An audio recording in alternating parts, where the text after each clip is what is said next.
പൂജ്യരായ കോൺഗ്രസിന്റെ നേതാക്കൾ, ഇവിടെ എത്തിച്ചേർന്നിട്ടുള്ള പ്രവർത്തകർ, എനിക്ക് ഏറ്റവും പ്രിയപ്പെട്ട മാധ്യമ സുഹൃത്തുക്കളെ, മഹിളാ കോൺഗ്രസിന്റെ അടക്കമുള്ള പ്രിയങ്കരായിട്ടുള്ള സഹോദരിമാർ, ചേച്ചിമാർ, മുഴുവൻ പ്രിയപ്പെട്ടവരെ, ഒരുപക്ഷെ വിചാരിക്കാം ഐഷ പോറ്റി ഈ 10-25 കൊല്ലക്കാലം ജനപ്രതിനിധിയായും ഒരു പ്രസ്ഥാനത്തിന്റെ ഭാഗമായി നിന്നിട്ട് വർഗവഞ്ചകയായി ആ പാർട്ടി മാറിപ്പോയോ എന്ന്. പക്ഷേ ഓർക്കണം, എനിക്ക് നിങ്ങളോടൊക്കെ അങ്ങേയറ്റ സ്നേഹം. എത്ര നിങ്ങൾ വിമർശിച്ചാലും എന്നെ കൂടുതൽ ശക്തയാക്കുകയുള്ളൂ. വളരെ മ്ലേച്ഛമായ ഭാഷയിലൂടെ ഇനി വരും ദിവസങ്ങളിൽ സോഷ്യൽ മീഡിയയിൽ കൂടെ ധാരാളം കാര്യങ്ങൾ വരുമെന്ന് എനിക്കറിയാം. പക്ഷെ ഞാൻ അതിനെ ഒട്ടും ഭയക്കുന്നില്ല. എന്താണെന്ന് വെച്ചാൽ, ഞാൻ ഒരു രാഷ്ട്രീയ പ്രസ്ഥാനത്തിന്റെ ഭാഗമായി, ആക്ച്വലി ഞാൻ അങ്ങനെ വലിയ രാഷ്ട്രീയക്കാരി അല്ലായിരുന്നു. പ്രാക്ടീസ് ചെയ്തുകൊണ്ടിരുന്ന ഇടയ്ക്കാണ് ഇങ്ങനെ എന്റെ അച്ഛനൊക്കെ പാർട്ടി ഉണ്ടായിരുന്നു. ആ കാലമല്ല ഇന്ന് പാർട്ടിയിലുള്ളതെന്നുള്ള സത്യമാണ്. ഞാനും ആ പ്രസ്ഥാനത്തിന്റെ ഭാഗമായ സമയത്തെ പോലെ അല്ല. ആ വഴിയൊക്കെ മാറിയിട്ടുണ്ട്. ഞാൻ തുറന്നു പറയണം, എന്റെ പ്രിയപ്പെട്ട സഖാക്കൾക്കൊക്കെ ചിലപ്പോൾ എന്നോട് ദേഷ്യം വരും. എനിക്ക് അവരെല്ലാം വലിയ ഇഷ്ടമാണ്. എന്റെ നാട്ടിലുള്ള സഖാക്കൾ, പ്രവർത്തകരുമൊക്കെ കുറച്ച് ഡിസിഷൻ മേക്കേഴ്സ് മാത്രമാണ് മൊത്തത്തില് പ്രയാസമാക്കി മാറ്റി. നിങ്ങൾ അന്വേഷിച്ചോളുക. എന്തായാലും വിമർശനങ്ങളെ ഞാൻ കൂടുതൽ സന്തോഷത്തോടെ കേൾക്കുകയാണ്. വിമർശനങ്ങളാണ് മനുഷ്യനെ ഇത്രത്തോളം എത്തിക്കുക. ഒരു മനുഷ്യനോട് പോലും മിണ്ടാൻ ഒരു ധൈര്യം ഉണ്ടായിരുന്ന ആളാണ്. ഒരു കാലത്ത് വക്കീലായിട്ട് വരുമ്പോൾ പോലും എനിക്കിങ്ങനെ പ്രസംഗിക്കാനൊന്നും അറിഞ്ഞൂടാ. ഈ നാടും ഞാൻ ആദ്യമുണ്ടായിരുന്ന പ്രസ്ഥാനവും എന്നെ ഒത്തിരി സഹായിച്ചു. പക്ഷേ അത് നല്ല വിഷമവും എനിക്ക് തന്നു. ഞാൻ എന്താന്ന് പറയാൻ ഏറ്റവും ഇഷ്ടം, ആരെയും കുറ്റം പറയുന്ന, ഈ ലോകത്താരെയും കുറ്റം പറയുന്ന ഇഷ്ടമല്ല. നാട് മുഴുവൻ കാണും, നാടെല്ലാം കണ്ടോട്ടെ. ഇങ്ങനെയാണോ ഐഷ പോറ്റിന്ന് ഒരുപക്ഷെ നിങ്ങൾ എന്നെ ഇത്രയാക്കിയത്?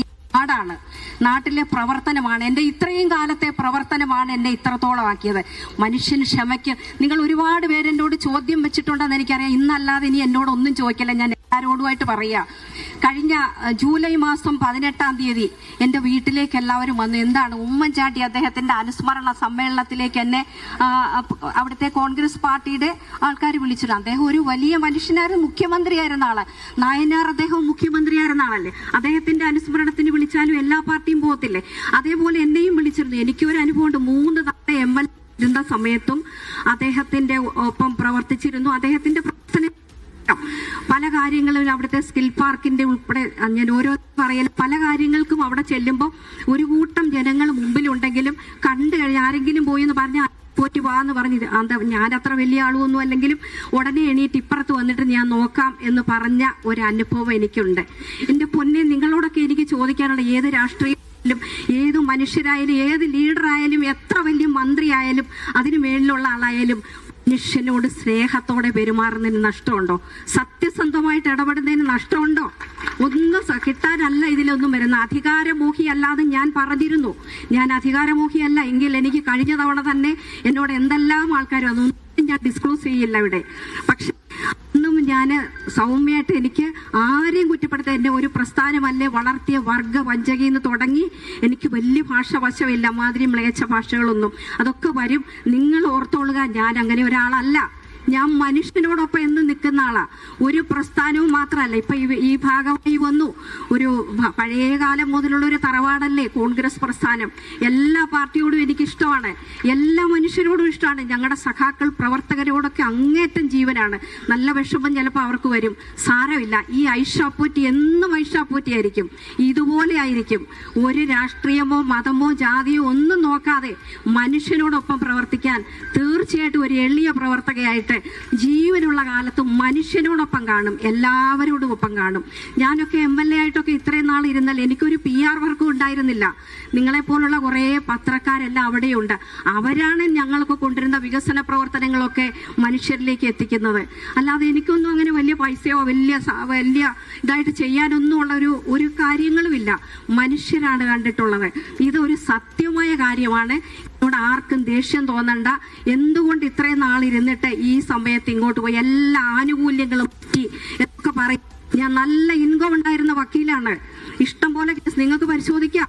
അതെല്ലാം സഫർ ചെയ്തിട്ട് എൻ്റെ സ്വകാര്യമായിട്ടുള്ള സന്തോഷങ്ങളും കുടുംബമായിട്ടുള്ളത് പോലും പലതും സഫർ ചെയ്തേ രാഷ്ട്രീയത്തിൽ നിൽക്കാൻ പറ്റുള്ളൂ. എന്തായാലും ഇത്രയും വർഷം പോയി. ഇപ്പം നിങ്ങളെല്ലാം കഴിഞ്ഞ തവണ എന്നോട് ചോദിച്ചപ്പോൾ കോൺഗ്രസിലേക്ക് പോവാണോ, ഞാൻ സത്യത്തിൽ ഒരു ഡിസിഷനും എടുത്തില്ല എങ്ങും പോകുന്ന കാര്യം. ഞാൻ എൻ്റെ ഓഫീസുമായിട്ട് പോകണമെന്നേ വിചാരിച്ചുള്ളൂ. പക്ഷേ ഒരുപാട് മനുഷ്യരുടെ നിരന്തരം ഒരു രാഷ്ട്രീയവും ഇല്ലാത്തവർ വരെ ഐഷ പോറ്റി ഇങ്ങനെ വക്കീൽ ഓഫീസിലേക്ക് ഒതുങ്ങരുത്, നിങ്ങളിൽ നിന്ന് ഒരുപാട് പ്രതീക്ഷിക്കുന്നുണ്ട്. ഇപ്പൊ ചെയ്യുന്ന കാണിച്ചു തരാമെന്നായിരിക്കും ഇത് കേൾക്കുമ്പോൾ ഓരോരുത്തരെ ദേഷ്യമുള്ളവർ പറയാ. അതൊന്നും എനിക്ക് പ്രശ്നമല്ലെന്നേ, ഞാൻ ഇങ്ങനെ തന്നെ നടക്കും, ഉറപ്പാണ്. എല്ലാവരോടും, എല്ലാ രാഷ്ട്രീയത്തിൽപ്പെട്ടവരോടും, എല്ലാ ജാതി മതസ്ഥരോടും ജീവനുള്ളിടത്തോളം ഇങ്ങനെയായിരിക്കും. ഒരു സംശയവും അക്കാര്യത്തിൽ വേണ്ട. നിങ്ങളുടെയൊക്കെ സപ്പോർട്ട് തരണം എന്നാണ് എനിക്ക് പറയാനുള്ളത്. എൻ്റെ പ്രവർത്തനങ്ങൾക്ക് എന്നെയും ഇത്രയും സ്നേഹത്തോടെ സ്വീകരിച്ച അത് പിന്നെയും പറയുമായിരിക്കും, സ്വീകരിക്കാനൊക്കെ ആള് കാണും, പിന്നെ ആരും കാണത്തില്ലെന്ന്. ആരും ഇല്ലെങ്കിലും എനിക്കൊന്നുമില്ല, ഞാനിപ്പോഴും ഇങ്ങനെ പോവല്ലോ, അത്രയേ ഉള്ളൂ. ഞാനൊന്നും വിട്ടു പറയാനായിട്ട് ഇഷ്ടപ്പെടുന്നില്ല. എനിക്ക് ആരെയും കുറ്റം പറയുന്ന ഇഷ്ടമല്ലാത്തതുകൊണ്ട് ഒന്നും പറയുന്നില്ല. പക്ഷേ എന്നെ കേൾക്കുന്ന ജനപ്രതിനിധികളും മറ്റുള്ളവരും ഉണ്ടെങ്കിൽ അവർ ജനപ്രതിനിധികളായി ഇരുന്നിട്ട് മാറി മാറി വരുമ്പോഴും പോകുന്ന ആളെ മറന്നു കളയരുതെന്ന് ഒരൊറ്റ അഡ്വൈസ് മാത്രമേ എനിക്ക് എല്ലാവരോടും ഉണ്ട്. അങ്ങനെ മറന്നിട്ടുണ്ടെങ്കിൽ ഞാൻ അങ്ങനെ എല്ലാവരെയും എനിക്ക് മുമ്പുള്ളവരെ മറന്നാൽ എന്നെ 10 ഇരട്ടി മറക്കും, അവോയ്ഡ് ചെയ്യുമെന്നുള്ളത് ഒന്നും ഓർത്തെ. കാലത്തിന്റെ കാവ്യനീതിയാണത്. ഞാൻ ഒട്ടും പറയുന്നില്ല, അയ്യോ ഞാൻ അധികപ്പറ്റാണോ പറഞ്ഞ് എൻ്റെ ഒരു മനസ്സിൽ ഇത് ഒരുപാട് ചോദ്യങ്ങൾ എന്നോട് ചോദിച്ചിട്ടുണ്ട്. അധികാരം നോക്കിയല്ല, എന്ത് അധികാരമാണെന്നേ? അധികാരത്തിലിരുന്ന ഉറങ്ങാൻ സമയമുണ്ടോ? എന്ത് ജോലിയാ ചെയ്യേണ്ട? സ്വസ്ഥമായിട്ട് ഇരിക്കാൻ പറ്റുന്നുണ്ടോ? ഞാൻ എൻ്റെ അനുഭവമാണ് ഈ ഷെയർ ചെയ്യുന്നത്. അതുകൊണ്ട് ഒന്നുകൂടി പറയുകയാണ്, എല്ലാവരും വിമർശിക്കാൻ കാണും, ഒക്കെ കാണും. ആ വിമർശനത്തെ എന്നെ ശക്തിയാക്കുകയുള്ളൂ എന്ന് ഒന്നുകൂടി പറയുന്നു. തീർച്ചയായിട്ടും തുടർന്നുള്ള സമയങ്ങളിൽ ഇന്ത്യൻ നാഷണൽ കോൺഗ്രസിന്റെ പ്രസ്ഥാനവുമായിട്ടും അവിടെയുള്ള നല്ല കാര്യങ്ങളെല്ലാം വരുന്നതിനെ ജനങ്ങളിലേക്ക് എത്തിക്കാനും ഒക്കെ ഒരു പ്രവർത്തകയായിട്ട് എനിക്ക് അത്രയും മതി. എനിക്ക് അല്ലാതെ ഒന്നും ആവശ്യമില്ല.